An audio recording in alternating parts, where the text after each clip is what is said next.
Shalom, bertemu lagi dengan Renungan Hati. Di momen-momen Natal ini kita akan membahas hal-hal yang berhubungan dengan Natal. Hari ini kita masih berbicara tentang Herodes. Hari ini kita akan bicara secara khusus tentang tidak terlalu penting di hadapan Tuhan. Kita akan membuka di dalam Injil Lukas pasal yang pertama ayat yang kelima. Pada zaman Herodes, Raja Yudea adalah seorang imam yang bernama Zakaria dari rombongan Abia. Istrinya juga berasal dari keturunan Harun, namanya Elisabeth. Bapak Ibu yang kekasih dalam Tuhan, saya banyak membaca cerita-cerita dan kemudian juga membaca di sebuah tulisan-tulisan di koran. Beberapa orang-orang yang dianggap tidak terlalu penting dalam kehidupan keluarga mereka.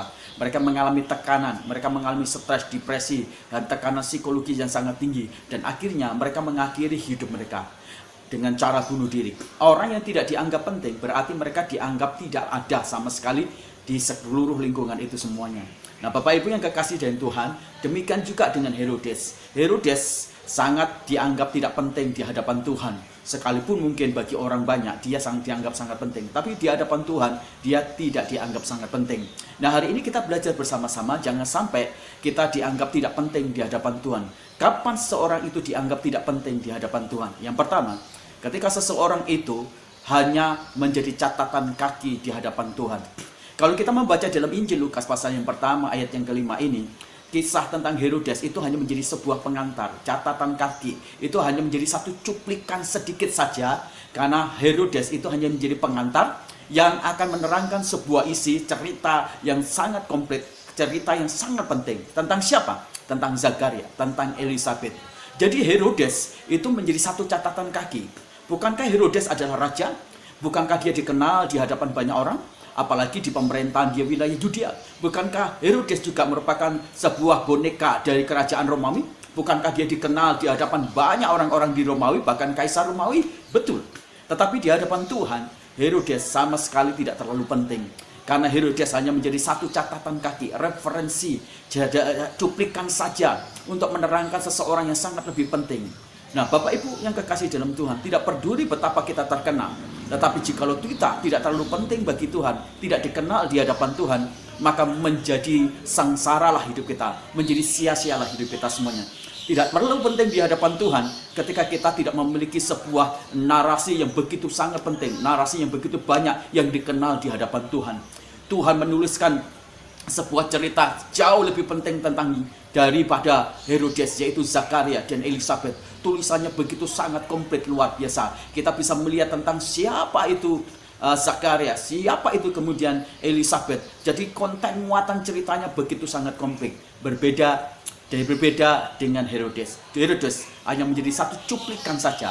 Narasinya hanya sekedar referensi dan catatan kaki di hadapan Tuhan. Tidak peduli siapapun kita, jikalau di hadapan Tuhan kita tidak perlu penting dan hanya menjadi cuplikan saja, maka menggenaskanlah seluruh dan sepanjang kehidupan kita. Yang kedua, mengapa kehidupan kita menjadi tidak terlalu penting di hadapan Tuhan?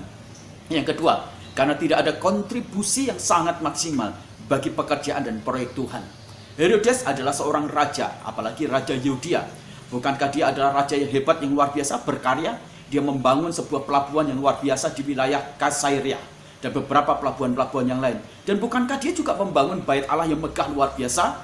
Sekalipun dia kelihatannya membangun bangunan yang rohani, tetapi konten, motivasi semuanya tidak berhubungan dengan Tuhan. Semua berkaitan dengan agenda diri dia dan agenda politik, agenda religi, keuntungan-keuntungan pribadi dia. Herodes membangun sebuah bait Allah yang kudus, itu hanya untuk kepentingan dia. Dia bukanlah orang Yahudi, dia adalah keturunan Edom yang tidak dihargai oleh orang-orang Yahudi. Untuk merebut hati orang-orang Yahudi, para imam, ahli Taurat, dan beberapa orang-orang lain, maka Herodes membangunkan bait Allah supaya dia bisa diterima secara politik religi, politik keuntungan. Dia membangun itu semuanya hanya untuk kepentingan pribadi saja. Herodes hanya berkontribusi selama untuk kepentingan diri dia lebih banyak membangun dan melakukan hal-hal yang besar di situ, tetapi tidak untuk kepentingan Tuhan. Dan kalau kita melihat juga jejak dari karya-karyanya, kita bisa melihat bahwa Herodes lebih banyak berkontribusi untuk apa? Untuk proyeknya kerajaan kegelapan, proyeknya iblis. Semua rangkaian kehidupan Herodes lebih banyak bertujuan hanya untuk berhubungan hal-hal yang jahat, hal-hal yang durhaka, hal-hal yang kejam. Semua berhubungan dengan kuasa kegelapan. Ingat, kita tidak akan dianggap penting di hadapan Tuhan ketika kita tidak berkontribusi dalam hidup kita semuanya untuk Tuhan, untuk pelayanan dan proyek Tuhan. Herodes menghabiskan seluruh hal-hal yang luar biasa dalam potensi kekayaan dan kekuasaan dia hanya untuk kepentingan diri dia. Jadi ingat baik-baik, kita tidak akan terlalu penting di hadapan Tuhan jikalau kita menghabiskan begitu banyak berkat-berkat yang Tuhan berikan, tetapi untuk kepentingan diri kita semuanya. Saya jadi ingat satu saat ketika saya melayani di sebuah pelayanan di daerah Jakarta, saya dibawa di satu tempat, seorang yang sangat kaya luar biasa. Dan orang itu berkata kepada saya, "Pak Pendeta, mari lihat ruangan kamar saya." Dia perlihatkan ruangan kamar yang begitu besar luar biasa. Dia tunjukkan lemari-lemari tas. Dia katakan, "Pak Pendeta, ini tas-tas yang sangat mahal harganya. Satu tas bisa 50 juta ke atas. Karena itu sangat bergengsi, belinya di luar negeri.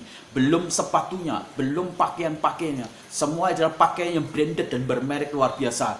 Total itu miliaran luar biasa." Dia bangga luar biasa dan dia berkata, "Ini berkat Tuhan, Pak Pendeta." Dan saya bertanya kepada dia, "Kamu menghabiskan alokasi berkat Tuhan untuk dirimu begitu banyak luar biasa. Berapa persentasenya yang kamu berikan untuk Tuhan, untuk proyek, mendukung kontribusi untuk proyek Tuhan, untuk pekerjaan Tuhan?"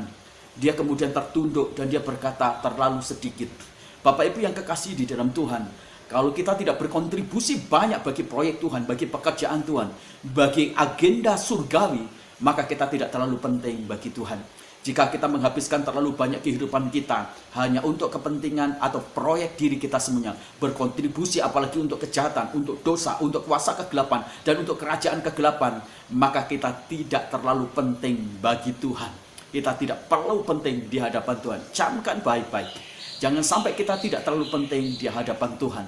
Saya berdoa kiranya ini menjadi satu kebenaran, ingatan bagi kita yang betul-betul mentajam untuk kemudian mengorek dari kehidupan kita yang paling dalam. Dan yang ketiga, ketika seseorang dianggap tidak terlalu penting di hadapan Tuhan, itu karena selalu berhubungan. Yang ketiga, yang terakhir adalah berhubungan dengan bukan hanya dengan kiprah dia, tapi karena memang penolakan secara pribadi dengan Tuhan. Herodes, dia mendapatkan satu kesempatan yang luar biasa untuk dia bisa melihat raja di atas segala raja atau Mesias. Dan ketika orang Majus datang kepada dia menanyakan sebuah tempat kepada raja tentang raja yang baru dilahirkan Mesias.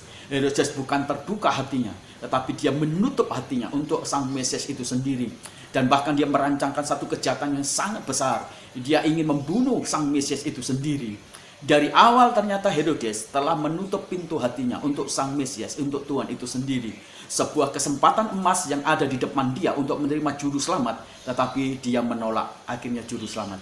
Kapan hidup kita tidak terlalu penting di hadapan Tuhan?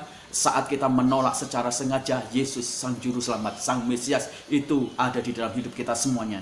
Saya berdoa kita semuanya menjadi orang-orang yang betul-betul sangat penting di hadapan Tuhan dan bukan menjadi orang yang tidak terlalu penting di hadapan Tuhan. Tuhan memberkati kita semuanya. Haleluya. Amin.